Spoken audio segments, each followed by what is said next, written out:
Bismillahirrahmanirrahim. Alhamdulillahilladzi alhamma alaina bi ilhamil malaikatil muqarrabin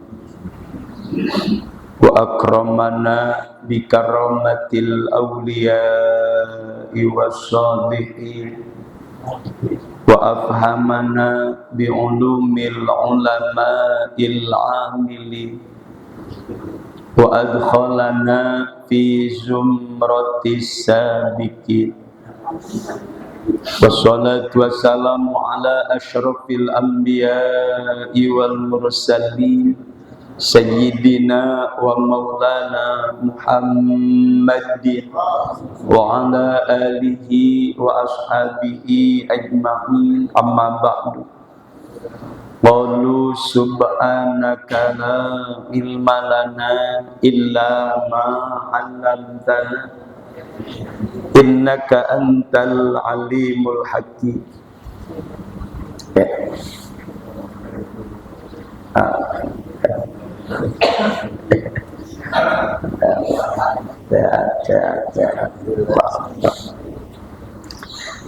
Allahumma arinal haqqa haqqan warzuqna ittiba'ah wa arinal batila batilan warzuqna ijtinabah wa qul ja'al haqqu wa zahaqal batil innal batila kana zahuqa wa nunazzilu minal qur'ani ma huwa shifaa'un wa rahmatul lil mu'minin.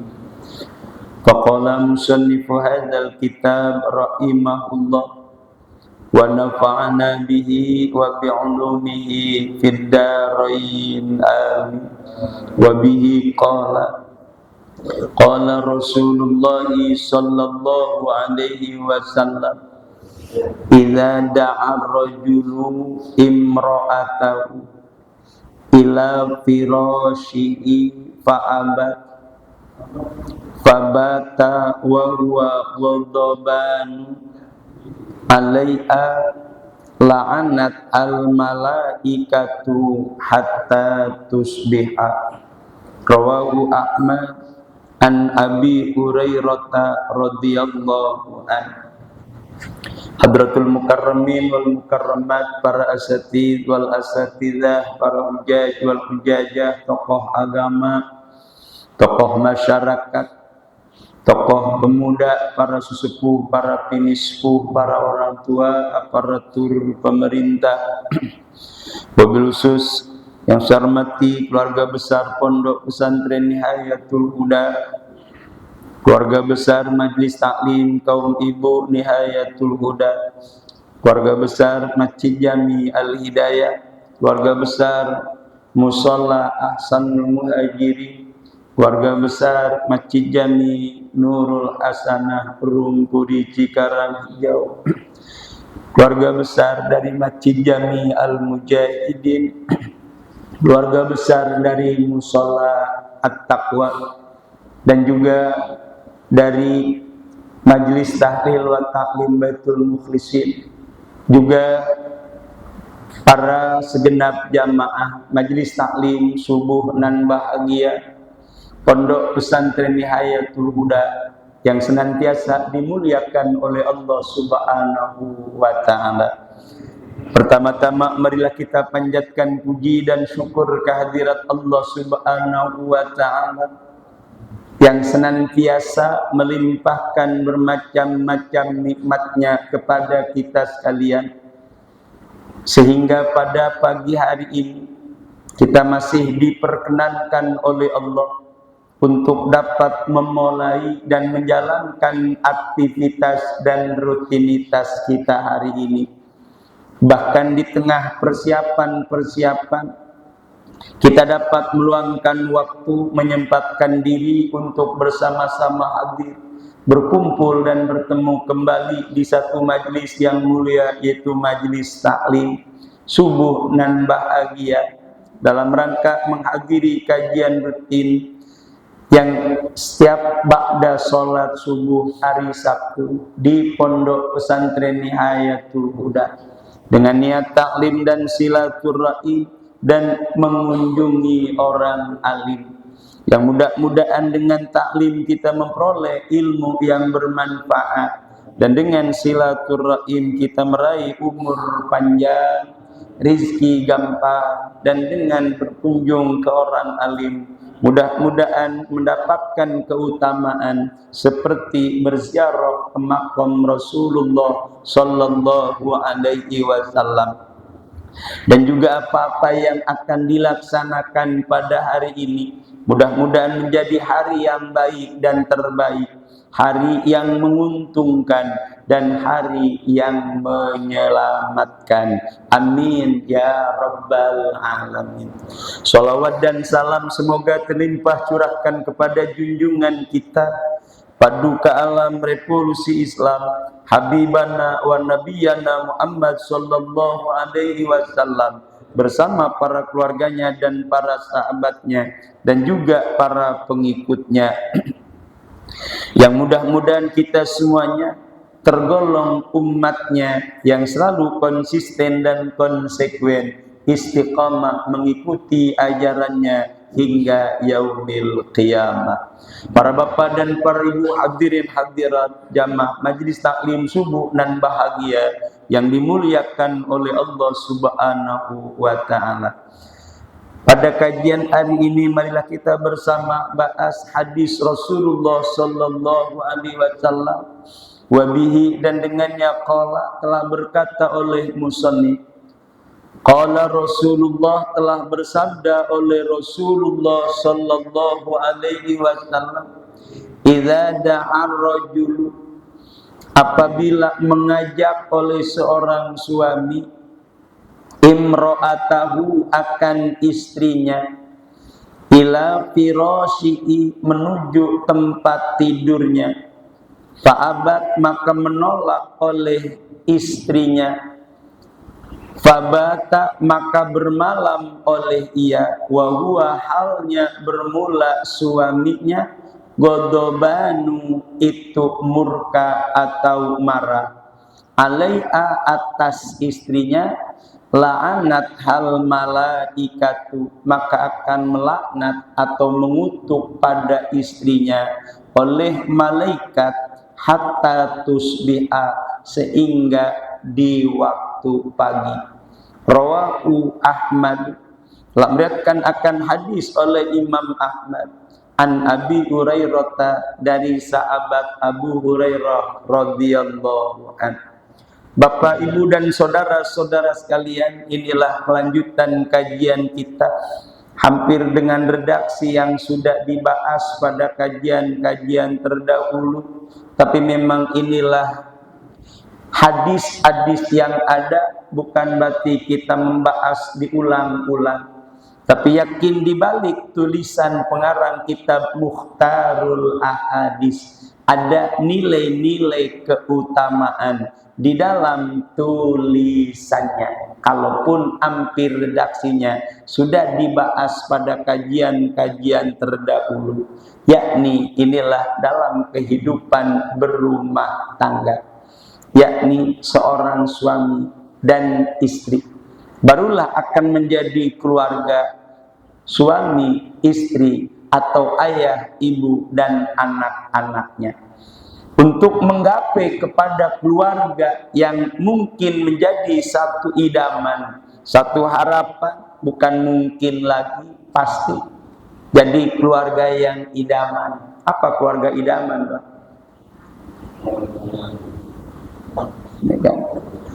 Ya kan, resepnya sakinah, mawaddah, warahmah, nanti akan menjadi keluarga yang diidam-idamkan, dikepenginin, diharapkan, bahkan menjadi suri tauladan, jangankan untuk masyarakat, terutama untuk diri dan keluarganya.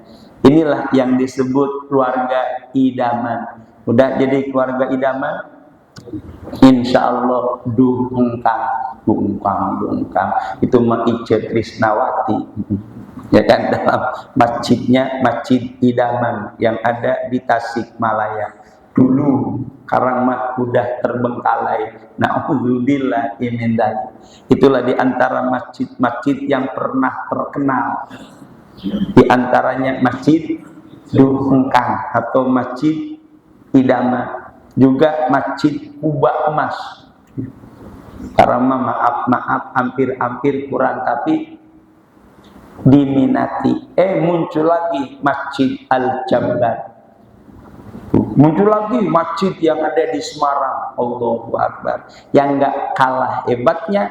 Inilah yang selalu diminati oleh orang adalah Masjidil Haram, Masjid Nabawi, Masjidil Aqsa. Itulah yang semuanya ada keindahan dan pahala. Tapi mudah-mudahan dengan bahasa idaman akan merujuk kepada hal-hal yang sangat dinanti-nanti. Lalu dalam merajut dan merangkai untuk menjadi keluarga idaman, semua orang, maaf, mungkin ngiri, ya nggak apa-apa, asal jangan memancing-mancing. Orang lain mau ngiri, mau apa, terserah. Yang penting jangan mancing. Apa mancing-mancing, Mbak? Mentang-mentang pengen jadi keluarga yang diidam-idamkan, maaf ini Mbak, kemana-mana bergandeng tangan, Mbak, Masya Allah. Ini kan yang mata nyolok mata, Pak.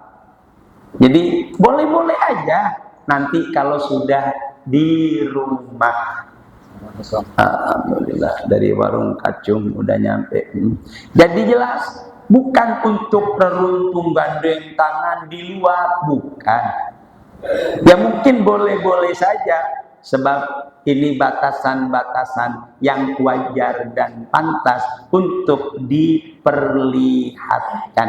Maka jangan sampai membuat orang lain ngiri, asal ini niatnya. Kalaupun orang lain mau ngiri juga nggak masalah, kalau memang sesuai dengan ajaran agama dan norma-norma manusia.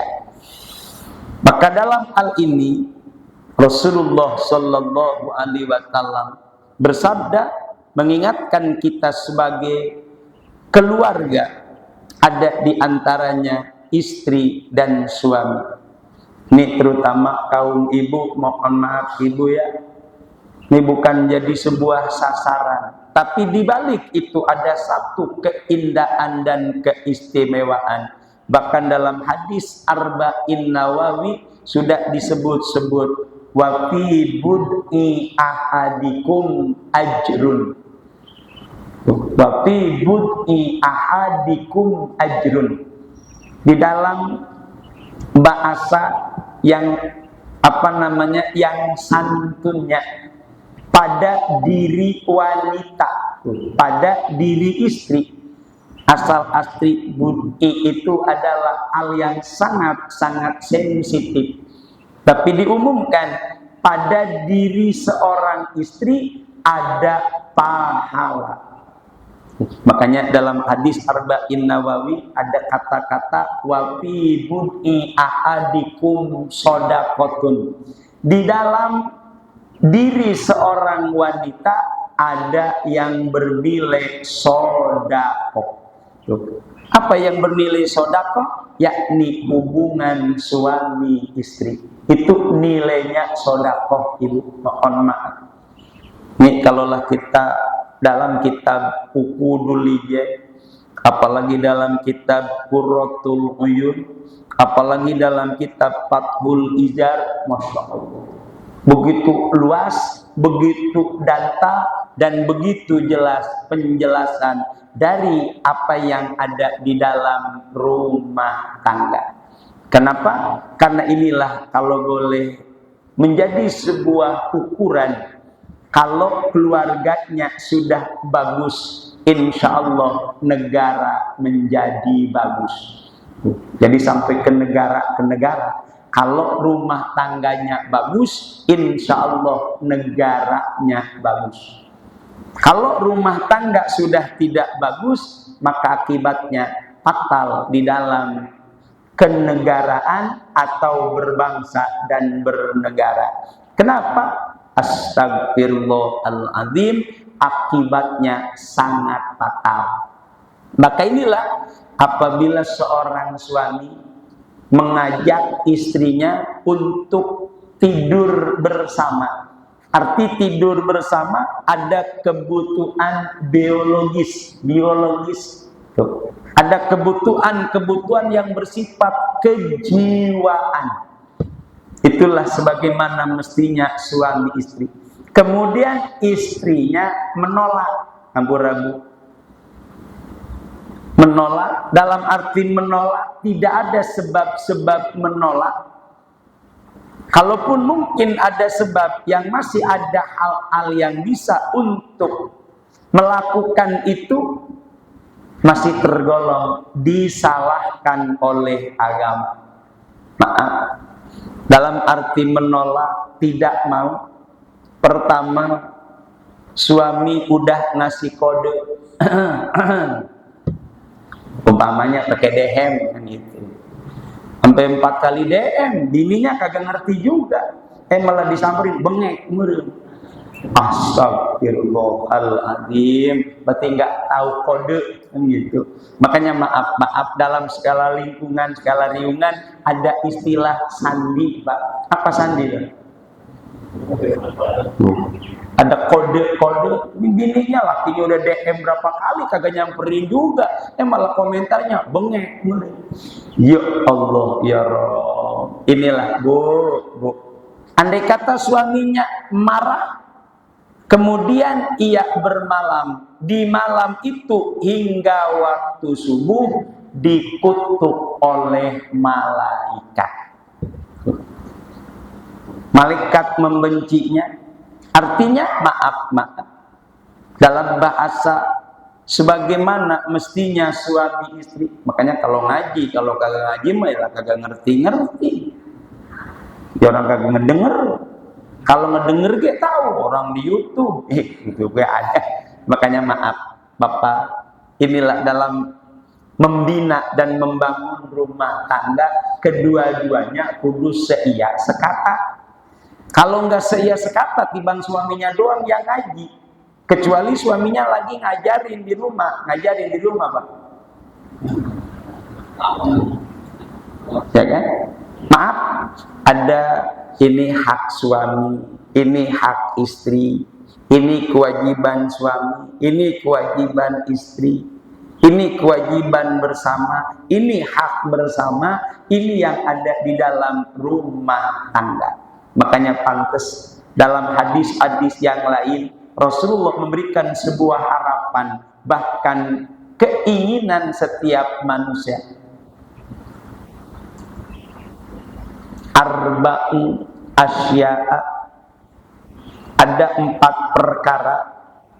Kalaulah ini semuanya ada, adalah termasuk dari kebaikan-kebaikan keluarga. Yang pertama, istri sholihah. Yang kedua, anak-anak yang soleh dan sholihah. Yang ketiga, pergaulannya orang-orang soleh dan sholihah. Yang keempat adalah rezekinya ada di kampung halaman atau ada di kediaman kita. Inilah 4 yang dianggap yang disampaikan oleh baginda Rasul. Istri yang sholihah, insya Allah ia lebih pandai dan cerdik dalam membina rumah tangga. Bukan saja urusan dunia, urusan akhirat lebih memahami. Ini kan ada di antaranya jago masak, jago berdandan, jago berhias, jago bergaul, tapi untuk suami berarti ini kan salah. Semuamu apa? Nah, ya kan ada istilah kalau orang-orang ceramah, dandan buat siapa, Pak? Bu, dandan buat siapa, Bu?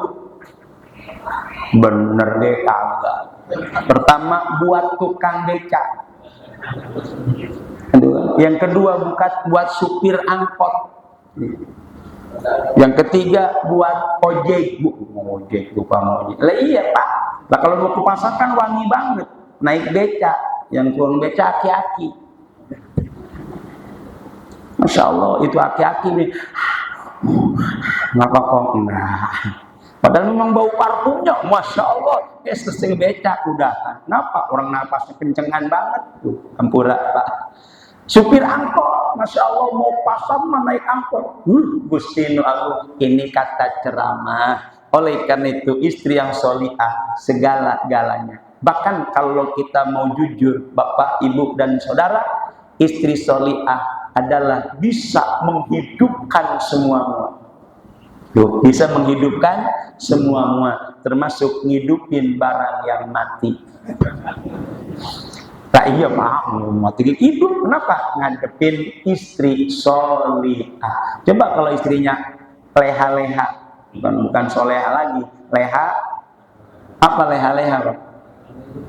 Bentar-bentar shopping, kan gitu. Itu namanya leha. Leha-leha. Insya Allah yang hidupnya mati.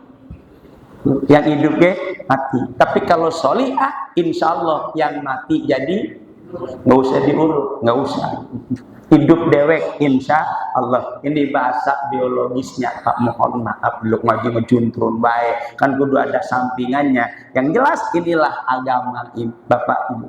Maka jelas, kalaulah suaminya marah sampai pagi, nah tuh, maka si istri dikutuk oleh malaikat. Lalu apa kutukannya? Allahu Akbar. Yang tadi saya katakan bahwa di diri wanita ada yang bernilai sedekah, termasuk hubungan suami istri. Kalaulah bukan saja pengantin lama Pak, pengantin baru.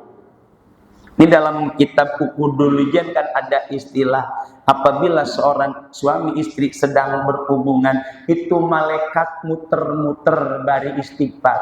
Astagfirullahaladzim, astagfirullah. Tanginnya gak kedengeran, kalau kedengeran maka gak jadi. Orang malaikat ngintip. Tuh, ini keindahannya Pak. Malaikat ngintip terus muter. Bukan saja pengantin baru, bukan saja orang-orang yang masih dalam bahasa bulan madu, bukan. Sepanjang dalam rumah tangga, malaikat ambil bagian untuk memohonkan ampun kepada Allah bagi orang yang harmonis dalam rumah tangganya. Tuh, makanya Bu, jangan pakai lepis kalau tidur. Udah pakai lepis, pakai celana dalam, double lagi, ya Allah, ya Allah. Bahkan dalam satu riwayat, mohon maaf, bukan porno, bila perlu timbang pakai daleman doang, dikit. Selimut, udah. Itulah dalam rangka membina rumah tangga. Hubungan secara biologis akan menjadi sehat semua, insya Allah. Sehat pala atas, sehat pala bawah. Sebab kalau nggak hubungan, pala atas puyeng, ya kan? Pala atas puyeng, pala bawah prostat. Kata benar. Makanya kalau ditahan, hati-hati Bapak, bisa jadi. Kenapa? Lah ngumpul di situ baik, gitu. Makanya ampura, salurkan. Maaf yang nggak punya istri jangan dengerin. Yang punya istri dengerin, wah kacau Pak. Tapi ada solusinya. Apa? Puasa dan olahraga. Itu solusi yang paling utama. Berapa gimana ya? Yang jelas inilah orang-orang yang ada di dalam rumah tangga, tetap salurkan. Daripada maaf, pala atas puyeng, pala bawah kayu-gayugan, ya Allah, ya Rabb. Maka inilah yang harus ada di dalam kehidupan berumah tangga atau ada di dalam kehidupan keluarga. Kenapa? Ya Allah, ya Rabb. Maaf, lebih-lebih di rumah kurang tapi madep. Di luar mana baik. Ada teh mayang, ada teh seri, ada teh Banyak mengeteh di luar mah, masya Allah, masya Allah. Lagi nawarinya dengan sopan santun. Pak, mau kopi, mau teh, mau susu, udah gemeteran deh udah. Kenapa? Nawarinya begitu ramah tamah. Di rumah, masya Allah. Kalau yang di sono nawarinya di depan, mangga Pak. Mudah-mudahan sing bisa balik lagi. Masya Allah. Ya orang tukang dagang Pak, tukang jualan. Ya wajar-wajar saja dalam bahasa penarikannya. Yang di rumah nawarinya Pak ngopi. Mana kopinya? Pak ngeteh, mana tehnya? Harus udah Pak ngopi. Mudah-mudahan berbahagia. Tuh, nawarinnya ke udah jadi ibadah, ya Bu ya. Bu, Bu, begitu kira-kira. Madep, ini mau kadang-kadang menyanting. Loh, Allah, naruhnya kayak begitu tuh, pakai galah lagi. Gimana? Jangan, inilah maaf. Kalau di dunia sudah seperti itu, insya Allah disebut keluarga yang surgawi. Amin. Ya Rabbal Alamin. Waktulah juga yang waktu isyraq. Udah jam 5.40. Oleh karena itu mudah-mudahan Bapak ini jangan sampai bermasalah. Sebab di luar kian banyak pemandangan panorama, masya Allah. Di rumah udah ada dekok, yang di sono mah montok. Semuanya udah jadi linglungnya laki-laki Pak. Maaf, katanya linglung, begitu melihat yang bening-bening mah, ya kan, normal itu bahasanya normal. Waduh. Jadi kadang-kadang laki-laki itu linglung Pak, tahu linglung Pak? Apa? Ya begitu, gampang lupa gitu, gampang tahu. Tapi begitu di luar, ngejreng pisan. Makanya yuk kita semuanya kembali, bukan itu, tapi akhirat yang harus diperhatikan agar kiranya apa yang pernah disampaikan oleh baginda Rasul dalam pernikahannya dengan Sayyidah Khadijah radhiyallahu anha saat wafatnya udah ada di Madinah yang disebut Khadijah. Aisyah sampai cemburu Aisyah. Khadijah udah mati, bahasa orang Cikarangnya. Khadijah udah mati, Khadijah lagi.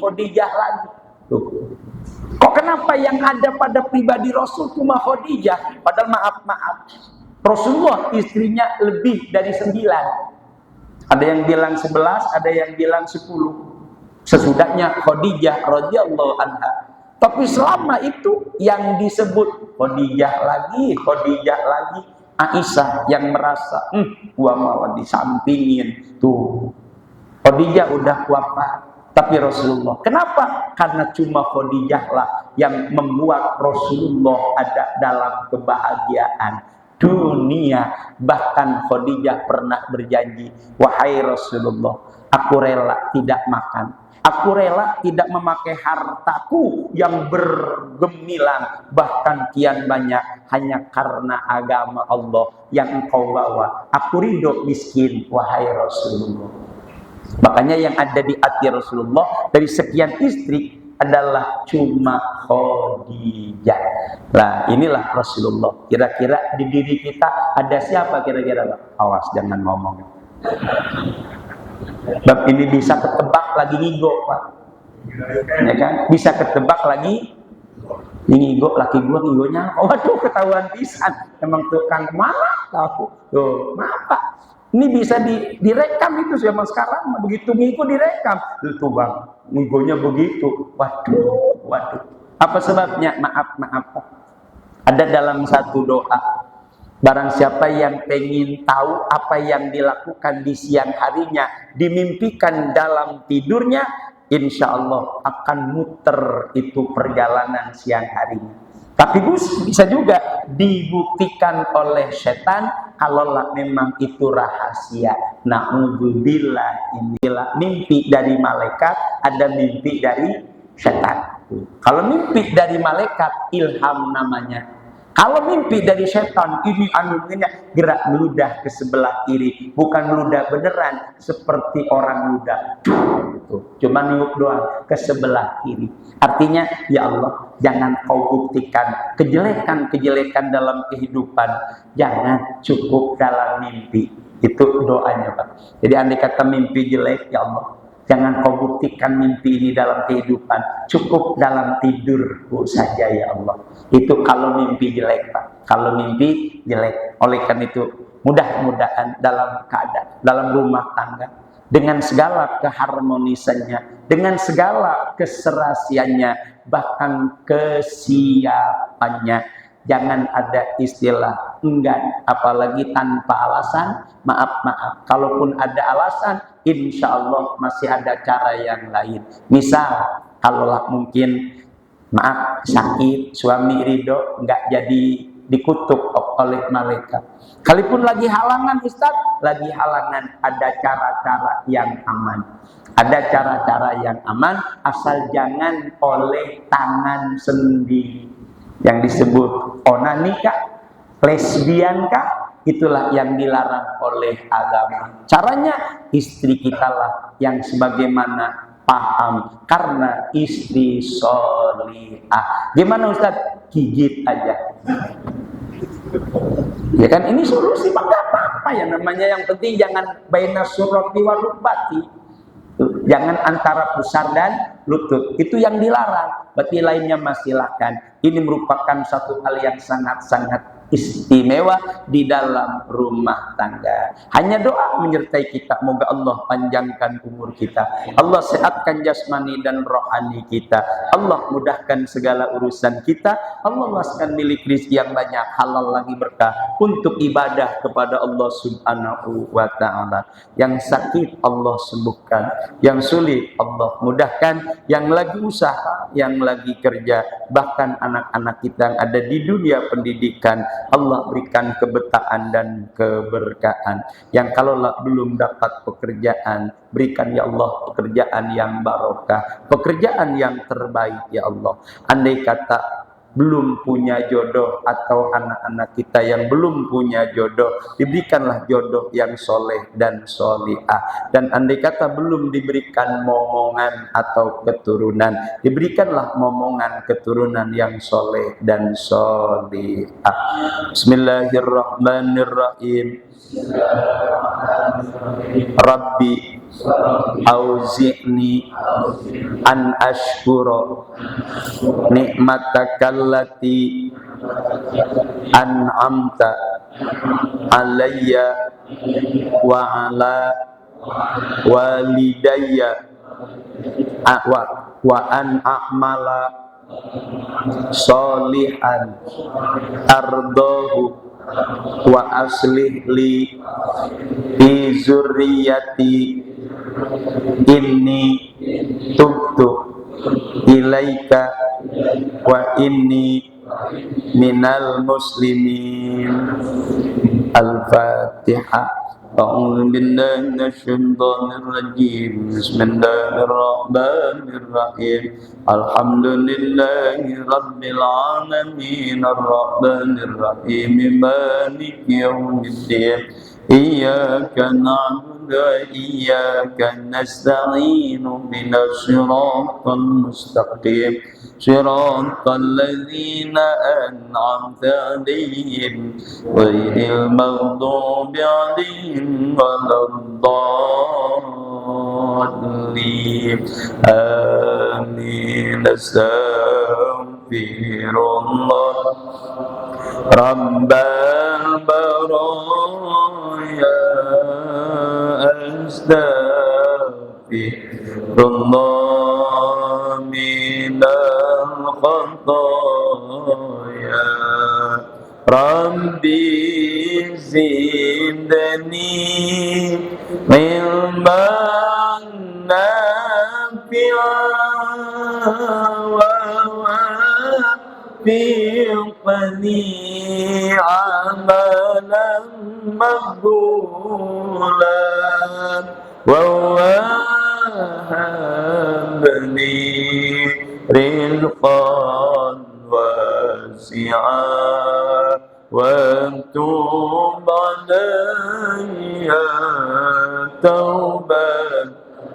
nasu'a. Amin. Bismillahirrahmanirrahim. Alhamdulillah Rabbil Alamin. Allahumma salli ala sayyidina Muhammad wa ala alihi wa sahbihi ajma'in. Allahumma ighfir lana dzunubana wa liwalidina warhamna warhamhum kama rabbawna shighara. ولجميع المسلمين والمسلمات والمؤمنين والمؤمنات الأحياء منهم والأموات. ربنا آتنا في الدنيا حسنة وفي الآخرة حسنة وقنا عذاب. وصلى الله محمد وعلى آله وصحبه وبارك وسلم. Rabbal alamin. Terima kasih dan mohon maaf. Selamat berpisah, selamat berjumpa, selamat beraktivitas. Billahi taufiq wal hidayah. Assalamualaikum warahmatullahi wabarakatuh. Wa sya'bana wa balighna ramadana wa asil maqasidana. Sallallahu wa sallama ala bi sayyidina Muhammadin wa alihi wa sahbihi ajma'in. Allahumma barik lana fi Rajab wa Sya'bana wa balighna Ramadana wa asil maqasidana. Sallallahu wa sallama ala Nabi Sayyidina Muhammadin wa alihi wa sahbihi ajma'in. Allahumma salli wa sallim wa barik alaihi. Ya, silakan.